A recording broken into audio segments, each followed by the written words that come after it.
మత్తయి సువార్త 10వ అధ్యాయము. రెండు పిచ్చుకలు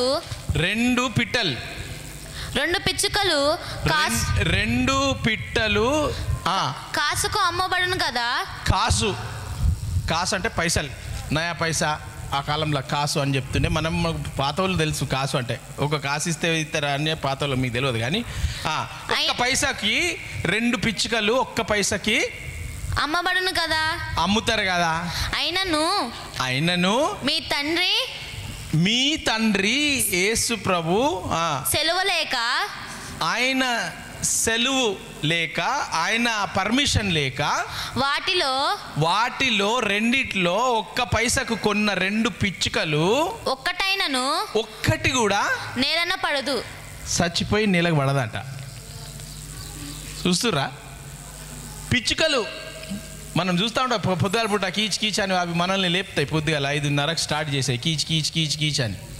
ఈడ కనిపిస్తున్నాయి. మా ఇంటికాడ సిటీలో అయితే పిచ్చుకలు లేవు, అన్నీ చచ్చిపోయినాయి. ఈ ఊర్లలో కొన్ని ఉన్నాయి కానీ ఇక ఆ పిచ్చుకలు దేవుడు ఏమంటుండంటే 2 పిచ్చుకలు ఒక్క పైసకు దొరుకుతాయంట. ఒక పైస ఇస్తే ఆ కాలంలో 2 పిచ్చుకలు ఇస్తుండే. 2 పిచ్చుకలు దేవుడు చెప్తేనే వస్తాయంట, లేదంటే సావమాట. ఎవరో రాత్రి అనుకుంటారు నేను సస్తే బాగుండేరా అని అనుకురు ఎవరో. దేవుడు అంటుండు నేను చెప్పేవంతారు, నేను పర్మిషన్ ఇవ్వాలా. నీకు కాలు పోయిందా, నీకు బీపీ ఎక్కువైందా, నీకు షుగర్ ఎక్కువైందా, నీకు హార్ట్లో రంధ్రం పడ్డదా, నీ కొడుకుకి ఇట్లా అయిందా, నీ కాళ్ళు లేస్తలేవా, నిన్నిట్లుండే ఇప్పుడు ఇంకోటి ఇట్లా అయిపోయిందా, నువ్వు అనుకుంటున్నావు అట్లా. దేవుడు నిన్ను దీవించేవాడు. ఆ 2 చిన్న చిన్న పిట్టలు మనకు సంబంధమే లేదు. ఆ పిట్టల కోసం దేవుడు చెప్తాడంట. దాని తర్వాత మీ తల వెంట్రుకలన్నీ మీ మీద తల ఎంటికలన్నీ లెక్కబడి ఉన్నవి. అబ్బా, ఆ పిచ్చుకలే కాదంట, నీ ఎంటికలు ఉన్నాయి కదా అమ్మా, ఎన్ని తెల్ల ఎంటికలు వచ్చినాయండి ఆయనకు తెలుసట, నీకు తెలియదు. నీ తల మీద ఎన్ని ఎంటికలు ఉన్నాయో నాకు తెలుసట. నువ్వు బాధపడుతున్నావు, అయ్యా ఏంద్రా భయ్ తెల్ల ఎంటికలు వచ్చినాయి, 2 వచ్చినాయని. 2 కాదు, ఈడ 50 ఉన్నాయి వెనకాల, కనిపిస్తలేవు. నీకు ముంగడ కనిపిస్తుంది, వెనక కనిపిస్తలేదు కదా. అందుకే దేవుడు కళ్ళు ఇయ్యలే. వెనక కళ్ళు ఇస్తే మరి ఇంకా డబుల్ బాధపడుతుంటుంది మీరు. ఎంటికలు మీ మీద, మీ తల మీద ఎన్ని ఎంటికలు ఉన్నాయో యేసుప్రభుకు తెలుసట. చదువు. గనుక మీరు భయపడకుడి. అయితే ఆ 2 పిచ్చుకలు, 2 పైసలకు దొరికే పిచ్చుకలు, 1 పైసకు దొరికే, 1 కాసుకు దొరికే పిచ్చుకలు, నేను అవిట్లను అంత మంచిగా చూసుకుంటున్నా కదా. మీ ఎంటికలు సార్, ఎంటికలు బాత్రూంలో గిన్ని వస్తాయి సార్, ఎంటికలు నిలువు, అన్ని ఎంటికలు అని ఆపేస్తా ఉంటాయి, పడిపోతున్నాయి ఎంటికలు. ఏం షాంపూ వాడాలా సార్, అన్నీ రాలిపోతున్నాయి. ఆ యేసుప్రభుకి అన్నీ తెలుసంట. అరే నువ్వు కొంచెం గుండోడ్లాగా కనిపిస్తే స్మార్ట్గా ఉంటావు రా అని పోతా ఉంటాయి ఎంటికలు. అందరు బాధపడుతూ ఉంటారు, అరే ఎంటికలు పోతున్నాయి అని. నాకు చెప్తా ఉంటారు అప్పుడప్పుడు, సార్ ఎంటికలు పోతున్నాయి సార్ అని. నీకు కనిపిస్తుంది కదరా, నాకు కనిపిస్తలేదు, నాకైతే ఫుల్ ఎంటికలు ఉన్నాయంట నేను. కనుక మీరు భయపడకుడి. కనుక మీకు ఏమవుతుందో ఏందో నేను మీ ఎంటికలు కూడా లెక్క పెట్టినా, నాకు తెలుసు మీ జీవితంలో ఏం కావాలా, ఎట్లా కావాలా, ఏం సంగతి. మీరు నన్ను మీరు కొనియాడుతురు కాబట్టి మీ జీవితంలో ఏం కావాలో నేను మీకు ఇచ్చేసా. కనుక మీరు భయపడకండి. అర్థమైందా? భయపడకండి. మీరు అనేకమైన పిచ్చుకల కంటే శ్రేష్ఠులు. చూస్తురా, దేవుడు మీకోసం ఆలోచన చేస్తుండు. పిచ్చుకల కంటే మీరు శ్రేష్ఠులు. భయపడకు, నీకోసము నేను దృష్టి పెట్టినా. నువ్వేమో రాజు మీద దృష్టి పెట్టినావు, నేను నీ మీద రాజు మీద, ఇద్దరి మీద దృష్టి పెడుతున్నా. కనుక నీ దృష్టి రాజు మీద పెట్టకు, నా మీద పెట్టు. నీకు డబల్ కాదు ట్రిబుల్ ఇస్తా. 1 లక్ష కాదు 2 లక్షలు ఇస్తా. అట్లెట్లు ఇస్తారు సార్, ఆయన ఇస్తారు కదా అని కాదు. మొన్న చెప్పిన కదా, నేను చూస్తూ ఉంటా ఏ కోతి ఏ బంగారం చేయని వదిలిపెట్టిపోతుందా అని చూస్తూ ఉంటాను నేను. అవునా కదా? ఎన్ని వీడియోలు చూసినాం మనం. కోతులు సెల్ ఫోన్లు పట్టుకొని ఉరుకుతా ఉన్నాయి. ఆ సెల్ ఫోన్ ఎవరికి ఇచ్చినాయో ఎవరికి దొరుకుతుందో మనకేం తెలుసు. అట్లా దేవుడు ఒక కాకి నోట్ల తెచ్చి పడేస్తాడేమో మీ ఇంటి ముంగట ఒక గోల్డ్ చైన్. కాదా? సాధ్యమవుతుంది కదా. బర్ర బర్ర బర్ర బర్ర బర్ర బర్ర అని చెప్పేసి ఒక 1000 రూపాయల నోటు గాలికి ఎగిరికి వచ్చి రావచ్చు కదా. ఎవడన్నా లెక్క పెడతారు అనుకో, రూపులా గురికల్పల లెక్క పెడతారు. అరే మొన్న 10,000 ఇచ్చిండ్రు అన్న అని చెప్పి ఇట్లా లెక్క పెడుతుంటే జారిపోయి బుర్రు అని గాలి రాగానే వెళ్ళిపోయింది అనుకో. చక్కగా వికలాంగుల కాలనీ డోర్ దగ్గర నీకు వచ్చి 2,000 రూపాయల నోటు పడితే ఆయనకు తెలుస్తుందా? చక్కని దగ్గరికి రాజు హృదయంనే ఎక్కడ పోవాలనో అక్కడ పోవాలా అని చెప్పి దేవుడు పట్టుకున్నాడు. ఏ పిచ్చుక, ఈరోజు నువ్వు ఆ చెట్టు మీదకి పో, ఈ చెట్టు మీదకి పోకు, ఆడ కోతున్నది, పామున్నది, నిన్ను మింగెత్తది, నువ్వు ఇటు పో అని దేవుడు పావులు కలుపుతా ఉంటాడు ఇట్లా. అర్థమైందా? మనము దేవుడు ఏదన్నా సాధ్యం చేస్తాడు. అసాధ్యమైనది ఏది లేదు దేవునికి. పొద్దుగాల లేవగానే పిట్టలకు చెప్తాడు, అరే ఆడి బోర్రి, ఆడ అన్నీ చాలా పురుగులు ఉన్నాయి, ఆడ ఎక్కువ పురుగులు అయిపోతే వాళ్ళకి పరిశాన్ అవుతుంది అని పోరి, ఆడ బోర్రి, ఆడ ఉన్నది ఆ ఫుడ్ ఉన్నది పోరి అని చెప్తే ఆడ పురుగులు అన్ని కోళ్ళు చీమలు పిట్టలు అన్నీ అవుతాయి, ఆడికే టకటకటకటకట తినేస్తాయి. అర్థమైందా? అవి ఇట్లనే అంతా చూసుకుంటే మీరు ఎందుకు పరిశాన్ పడుతురు? పరిశాన్ పడకండి. మీ విషయం అంతా నాకు తెలుసు, మీకు ఏం కావాలా ఏమొద్దు నేను చూసుకుంటాను మిమ్మల్ని. ఆ పిట్టలను చూసుకుంటాను, మిమ్మల్ని చూసుకోలేనా? భయపడకుడి, మీరు దానికంటే మీరు అనేకమైన పిచ్చుకల కంటే శ్రేష్ఠులు. మనుషుల ఎదట నన్ను ఒప్పుకొనిన వాడెవడో. నన్ను మనుషుల ఎదట దేవుడు, ప్రవ్వా నేను నిన్ను ఒప్పుకుంటున్నా, నువ్వు నన్ను సాయం చేయి, నీ మీద ఆధారపడుతున్నా, రాజు మీద, prime minister, chief minister, MLA, ward member కాదు ప్రవ్వా అంటే వాళ్ళ దగ్గర పోవాలా, పోవద్దు అంటలేను. దేవుడు వాళ్ళని వాడుకుంటాడు. నీకేం కావాలో నువ్వు వార్డు మెంబర్ కాడికి పోయినావు అనుకో, ముందు రోజేమో ఏది కాదు అంటాడు, ప్రవ్వా ఏంటి సంగతి ప్రవ్వా ఇది నాకు ఇట్లా కావాలని. నన్ను నెక్స్ట్ డే పోతే నువ్వు ప్రార్థన చేసి పోయినావు అనుకో, ప్రవ్వా నాకు సాయం చేయాలంటే నెక్స్ట్ డే ఒకరోజేమో వద్దు లేదు కాదు అంటాడు. నెక్స్ట్ డే పోగానే చూద్దాంలే అమ్మా అంటాడు, మార్చేస్తాడు.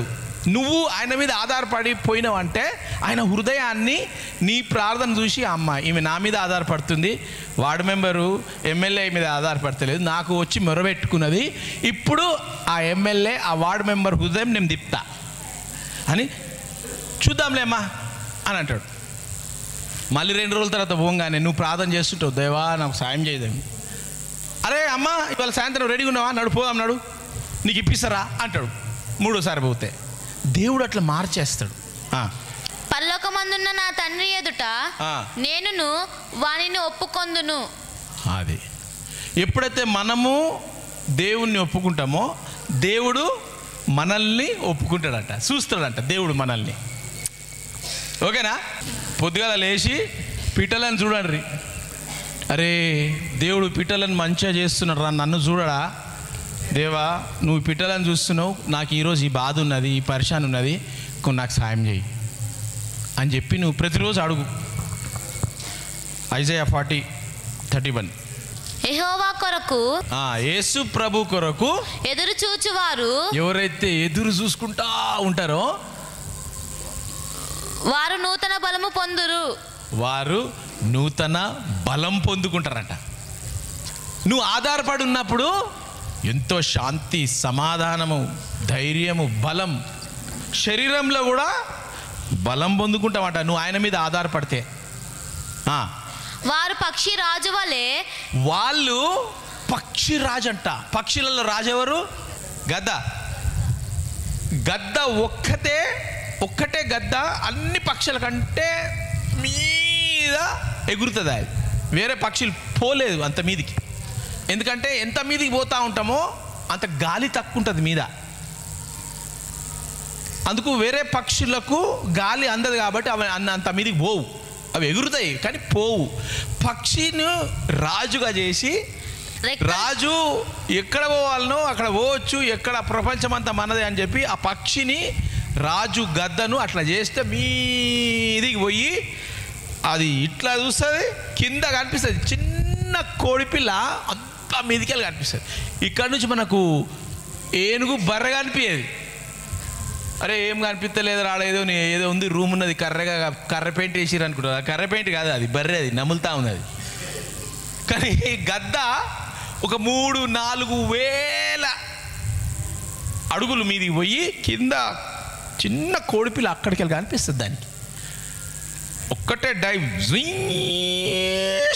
తీసుకొని అరే ఉరుకు ఉరుకు ఉరుకు ఉరుకు ఏడు ఉరుకు, అది అయిపోయాది. ఉరికితే వస్తుందా కోడిపిల్ల? దేవుడు ఎప్పుడైతే మనం ఆధారపడతామో ఆయన మీద, నిన్ను ఏం సార్ లేస్తలే లేదు, చేయలేస్తలేదు సార్, అది నువ్వు అనుకుంటున్నావు, ఆయన అనుకుంటలేడు. ఆయన ఏమనుకుంటుండంటే అరే చెయ్యిట్ అయిపోయిందిరా, నన్ను నువ్వు గనపరచు, నన్ను నువ్వు ఆలోచనలో పెట్టు, నన్ను నువ్వు దేవా ఈ చెయ్యి పడిపోయింది కదా లేచే, నువ్వు గద్దకు నువ్వు అంత బలం ఇస్తే, పక్షికి అంత బలం ఇస్తే నాకియవా, నాకు ఇయ్యి అని చెప్పి ఈ చేతుని ఇట్లా చూసి, ప్రభువా నీ రక్తం కార్చినావు సిల్వ మీద, ఆ సిల్వ రక్తం ద్వారా మేము మంచిగా ఉండాలని నువ్వు సిల్వ రక్తం కార్చినావు, ఆ రక్తం ద్వారా త్యాగం చేసి బలి అర్పణ చేసి మా కొరకు మంచి ఆరోగ్యం బలం ఉండాలని నువ్వు చేసినావు ప్రభువా. కాబట్టి ఈ పిట్టలను చూసుకునే దేవుడవు, పిట్టలను అంతా చూసుకునే నా చేతిని ఎందుకు మంచిది, నా కాళ్ళని ఎందుకు మంచిది, నా కళ్ళ మీద చేయబెట్టి రోజు ప్రేయర్ చేయండి, ప్రార్థన చేయండి, యేసు ప్రభువా నా కళ్ళు మంచి చేయమని. గద్ద వారు పక్షిరాజు వలె రెక్కలు చాపి, వాళ్ళు పక్షిరాజు వలె రెక్కలు చాపి పైకి ఎగుదురు, పైకి ఎగురుతారంట. అమ్మా దేవుడు అంటుడు మీరు అయిపోయిందిరా బాయ్, ఇంకేంది 50 సంవత్సరాలు వచ్చినాయి, 50 కాదు ఇంకా 70 బాకీ ఉన్నాయి, నువ్వు ఇప్పుడే టైర్ పంక్చర్ అయితే ఎట్టా, ఇంకా 70 సంవత్సరాలు పోవాలా? దేవుడిచ్చిన వాగ్దానం అది, నేను కాదు. దేవుడు బైబిల్లో చెప్పిండు 120 సంవత్సరాలు మనిషి బతకాలా అని ఆ ప్రవక్త నోవా కాలంలో చెప్పిండు. ఎవరు బతుకుతున్నారు? 50 కాగానే బోలెట్లు నట్లు స్క్రూలు లూజ్ అయిపోతున్నాయి అన్నీ. ఎందుకంటే ఒక దుష్టుడు ఉన్నాడు, దేవుని చిత్తం కాదు అది, దుష్టుడు అట్లా చేసేస్తాడు. మొన్న పోతూ కూడా పడిపోయి కాలు ఇరిగిపోయిందట, రోజు పోతూ ఉంటాడు అదే తోవల, గుంత లేదు ఏం లేదు, ఒక రాయి కూడా లేదు. చూస్తుర్రా దుష్టుడు కొన్ని కనపడని శక్తులు కొన్ని ఉంటాయి, నువ్వు పోతా ఉంటే టక్కుమని అయిపోతుంది. అట్లా అలయక పరిగెత్తుదురు, మీరంట శక్తి తీసుకొని అలయక అంటే అలసిపోకుండా, అమ్మా రన్నింగ్ రేస్ చేస్తావట నువ్వు, మీ ఆయన ఉంటే అరే ఊకవే ఏం చేస్తున్నావు రన్నింగ్ రేస్, ఊక సాలు నాకు దమ్మొస్తుంది అని అంటాడు ఆయన. రన్నింగ్ రేస్ మీరు అనుకుంటారు ఏం సార్ లేస్తేనే ఇట్లా లేచి ఇట్లా అంటున్నావు. దేవుడు అంటూ నువ్వు నన్ను నమ్ముకుంటే రన్నింగ్ రేస్ చేస్తావట. నిరుత్సాహపడకండి, మీ జీవితం ఎట్లనన్నా ఉండని, అది మారుతుంది. దేవుడు పక్షిరాజు వలె నూతన బలంనిచ్చి నేను అలయక పరిగెత్తుదురు, అలసిపోకుండా పరిగెత్తుతావు. ఇంకా సొమ్మసిల్లక నడిచిపోవుదురు. అమ్మా 2 కిలోమీటర్లు నడిచినరా సాలని కావు, 2 కిలోమీటరా మర్రా పోదాం నాడు ఇంకా 10 కిలోమీటర్లు అంటే దేవుడు చేసే సామర్థ్యం ఉంది. మనం ఎప్పుడు అలసిపోవద్దు, వదిలిపెట్టొద్దు. ఇది కాదురా డాక్టర్ చెప్పిండ్రా ఇది ఇంపాసిబుల్ అని చెప్పొద్దు. చచ్చిపోతున్నాం మనం బెడ్ మీద అంటుంటే కూడా ప్రభువా నేను బతుకుతే ఇంకా 10 సంవత్సరాలు బతుకుతా అనుకుంటానే ప్రార్థన చేసుకుంటా అని వెళ్ళిపోవాలా. అప్పటి వరకు వదలొద్దు. ఎంత పెద్ద పేరు తెచ్చిన రామోజీ సార్, ఎవరైనా పోయారా రామోజీ సిటీకి? 1000 ఎకరాల ల్యాండ్. మీరు మల్లారెడ్డి సారే ఓ పెద్ద సార్ అనుకుంటారు, ఆయన 1990లా 1000 ఎకరాలు గుట్టలు కొండలు కొని ప్రపంచంలో అంత మంచి ఫిలిం ఇది అక్కడ పెట్టిండు. ఆ టికెట్ పోనీకే మస్తు పైసలు కట్టాల. అట్లా సొంటైనా బతికినంత కాలం నేను బతుకుతారా అని చెప్పి ఆయన సమాధి ఆయననే కట్టుకున్నాడు. అంటే ఎట్లా ఆ మధ్యలో బొక్క మాత్రం వదిలిపెట్టిండు. మంచిగా ఇట్లా డిజైన్ చేసి నేను చచ్చిపోతే అందరు పిలుస్తున్నంట ఫోన్లు చేసి వాళ్ళ ఫ్రెండ్స్, అరే రారా నేను ఇక్కడ ఆయత్ నగర్లో ఉన్నా, మీరు అందరు సిటీలు ఉన్నారా, వచ్చిన సమాధి చూడురా ఒకసారి వచ్చి అని పిలుస్తున్నానంట. ఎంత మంచి సమాధి కట్టిన చూడు, వచ్చి చూడుర్రి, నేను చచ్చిపోతే ఇక్కడ పెట్టుర్రి, ఆడ కూర్చుంటే పార్క్ లెక్క ఉంటుంది, కూర్చొని వచ్చి నాతో మాట్లాడి ఎప్పుడన్నా నేను దానిలో అనుకొని ఉంటా. నిజంగా అంటున్నా, ఉత్తదా అంటలేను నేను. ఆయన సమాధి కట్టుకున్నాడు, చాలా పెద్ద మనిషి ఆయన. అసలు టీవీ అనేది లేదు, ఈటీవీ అనేది ఫస్ట్ ఆయనే స్టార్ట్ చేసిండు. ఈటీవీ అనేది ఫస్ట్ ఆయనే స్టార్ట్ చేసిండు. అప్పుడు ఆ జమానాలు నేను చూస్తుంటే ఈటీవీ ఏం వేరే టీవీలే లేవు, ఈటీవీ. ఇక రాజకీయం వస్తే గిదే పరిస్థితి ఉంటుంది. రాజకీయంలో పోయినాం అనుకో, మంచిగా ఉన్నోని ఖరాబ్ చేసేస్తారు కదా. మల్లారెడ్డి సారు కాలేజీ స్కూల్ తీసుకుంటే మంచిగా ఉన్నాడు, రాజకీయంలో రాగానే కాకులన్నీ పొడుస్తూ ఉన్నాయి. రానప్పుడే మంచిగా ఉన్నాడు కదా. ఇప్పుడు ఆడ నల్ల మల్లారెడ్డి సార్ ఉన్నాడు కదా, ఆయనకేమైనా అవుతుందా? ఆయన కాలేజీలు నడిపించుకుంటాడు, ఇంజనీరింగ్ నడిపించుకుంటాడు, అన్నీ నడిపించుకుంటాడు, హ్యాపీగా ఉన్నాడు. ఆయన పొడుతున్నాయి కాకులు, పొడుతాయి. రాజకీయం అట్లా కొంచెం ఉంటుంది. ఇక పక్కకుండే ఇట్లాంటి సేవ చేసుకోవచ్చు. ఈ సేవ చేసే వాళ్ళని పొడవరాని కాదు, సేవ చేసే వాళ్ళని ఇంజక్షన్ పెట్టి పొడుతారు, ఇంకా ఎక్కువ పొడుతారు సేవ చేసే వాళ్ళని. అలయక పరిగెత్తుదురు, అలయక రన్నింగ్ రేస్ చేస్తారంట. ఆయన నమ్ముకుంటే మీరు నూతన బలం పొందుకుంటారు, పరిగెత్తుతారు. ఈ పక్షిరాజు వలె. పక్షిరాజుని చంపాలని కొన్ని పెద్ద పక్షులు ఉన్నాయి తెలుసా మీకు? ప్రతిదానికి ఒక సిస్టమ్ ఉంది. దీన్ని అది చంపుతుంది, దాన్ని అది చంపుతుంది, అది దాన్ని చంపుతుంది, అట్లా ఉన్నాయి సిస్టమ్స్. పక్షిరాజుని చంపనికి కూడా ఒక పెద్ద పక్షి ఉన్నది. కానీ పక్షిరాజు ఏం చేస్తుంది తెలుసా? అది అరే నన్ను చంపనీకి వచ్చినావా దా బిడ్డ అని చెప్పి అది ఏం చేస్తుంది, సూర్యుడిని చూసుకుంటా సూర్యుడిని స్ట్రేట్గా ఎగురుతూ ఉంటుంది. ఎందుకంటే పక్షిరాజుకి తెలుసు, నేను ఒక్కనే సూర్యుడిని చూసుకుంటా ఎగరొచ్చు, వేరే పక్షులు సూర్యుని చూస్తే కళ్ళు కనిపించవు అని అవి వెళ్ళిపోతాయి అన్నమాట, దాన్ని అటాక్ చేయకుండా. ఏదన్నా శత్రువు వచ్చిందనంటే సూర్యుని చూసుకుంటా అది ఎగురుతూ ఉంటుంది, నన్ను అటాక్ చేస్తున్నావు అని ఎగురుతూ ఉంటుంది. వేరే పక్షులు అరే నాకు కళ్ళు కనిపించలేదు వదిలేద్దాం రా అని చెప్పేసి పక్కనే వెళ్ళిపోతాయి. పక్షిరాజుకు అందుకే దాన్ని రాజు అంటారు. పక్షులల్లో రాజు గద్ద, ఈగిల్. దేవుడు అంటుండు, నువ్వు ఎప్పుడైతే నన్ను నమ్ముకుంటావో నిన్ను నీ శత్రువులు రారు, ఎవడు నిన్ను ముట్టకుండా, నువ్వు అలయక అలసిపోకుండా సొమ్మసిల్లకుండా నడుస్తావు. నడిచి నడిచి నడిచి జోష్ వచ్చింది రాని ఉరుకుతావంట. కొంచెం జాగ్రత్త, రాత్రిలల్లా ఉరుకుతే మళ్ళీ గుంతలు పరిచయం అవుతుంది. అర్థమైందా? ఎట్లా అప్పుడు ఎట్లయితుంది అది? ఎప్పుడైతే నువ్వు ఆ పక్షిరాజు లెక్క నాకు మరణం వస్తుంది నా వెనకాల అని చెప్పి ఆ సూర్యుని ఎట్లయితే పక్షిరాజు చూస్తుందో ఆ మరణం వెళ్ళిపోతుంది.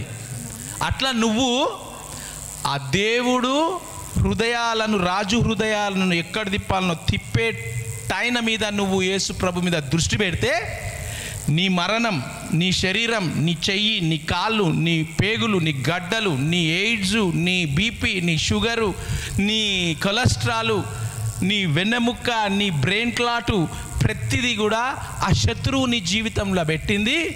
దేవుడు దాన్ని నూతన బలం ఇచ్చి నీకు ఇంకొక 10-15 సంవత్సరాలు నీ జీవితాన్ని పొడిగిస్తాడు దేవుడు. ఆమేన్. ఆ అమ్మకు ఫస్ట్ జరుగుతుంది. ఆమేన్ అంటే అది కావును గాక అన్నమాట.